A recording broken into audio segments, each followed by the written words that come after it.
প্রতি বছর ভারতীয় গরুর প্রভাবে লোকসানের মুখে পড়েন দেশীয় খামারিরা। তবে এবারে কোরবানির হাটগুলোতে ভিন্ন চিত্র। হাটে হাটে মিলছে দেশি গরু, যে কারণে স্বস্তিতে দেশের খামারিরা।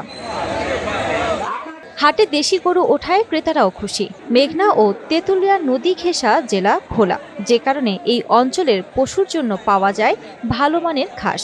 এতে এই অঞ্চলের গরুর মানও ভালো। অ্যাক্টিভেটেড কার্বন ডিওডোরাইজার যুক্ত কঙ্কা ফ্রিজের এক খাবারের গন্ধ অন্য খাবারে যেতে পারে না। খামারি ও বিক্রেতারা বলছেন, ঘাসের পাশাপাশি ধানের কুড়া আর ভুসির মতো প্রাকৃতিক খাদ্য খাইয়ে গরু লালন পালন করছে তারা। তবে ক্রেতারা বলছেন, হাটে ভারতীয় গরু না থাকায় দেশি গরুর দাম একটু বেশি হাঁকাচ্ছেন বিক্রেতারা। এ নিয়ে অসন্তোষও বাড়ছে। যেই পরিমাণ আমাদের বাজেট, ঠিক আছে, সেই পরিমাণে বাজেটে গরু আমাদের আয়ত্তে আইতেছে না। একটা গরু 1,20,000 টাকা চাই, কিন্তু আমাদের বাজেট হলো যে 90 থেকে 80,000 টাকা। মোটামুটি সবগুলোই ভালো লাগে।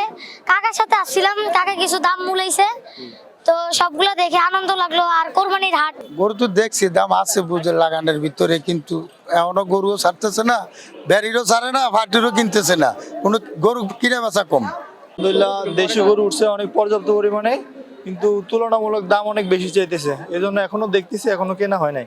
এদিকে বিক্রেতারা বলছেন, গরুর খাবারের দাম বেশি হওয়ায় বাধ্য হয়ে দাম কিছুটা বাড়াতে হচ্ছে। 1,80,000 চাইছি, বলে 1,55,000, 1,50,000, 1,40,000। খাদ্যর গরুর দাম মানে পোষায় না আমাদের যে খাদ্যর দাম আর কাস্টমার যে দাম বলে, এটা আমাকে কোনো পোষায় না। গার্ডেন ফ্রেশ টেকনোলজির কঙ্কা ফ্রিজে 14 দিনেরও বেশি সময় খাবার থাকে ফ্রেশ। জেলা প্রাণী সম্পদ অধিদপ্তর জানায়, এবছর 1,03,000 পশু কোরবানির জন্য প্রস্তুত রয়েছে। জেলায় স্থায়ী 83টি এবং 45টি অস্থায়ী পশুর হাট নিয়ে মোট 128টি হাট প্রস্তুত রয়েছে। আলহামদুলিল্লাহ ভালো চলতেছে। আর এবছর মনে হচ্ছে গরুর দামটা এখন পর্যন্ত বেশি মনে হচ্ছে, কারণ ক্রেতা বিক্রেতা উভয়ই এখনো বেচা কিনা ওইভাবে জমে উঠতেছে না। আমরা আশা করতেছি আগামী 3 তারিখ 5 তারিখ যে হাট আছে, সে হাটে ইনশাল্লাহ ব্যাপক বিক্রি হবে। আমি ইতিমধ্যে 3-4টা হাট পরিদর্শন করেছি, তার মধ্যে মোটামুটি গুণগত মান ভালোই পেয়েছি এবং স্টাইলযুক্ত কোনো গরু আমরা পাইনি, মোটা তাজা কারণে কোনো মতো পাইনি এবং বহিরাগত কোনো গরু আমরা এ পর্যন্ত আমাদের চোখে পড়েনি।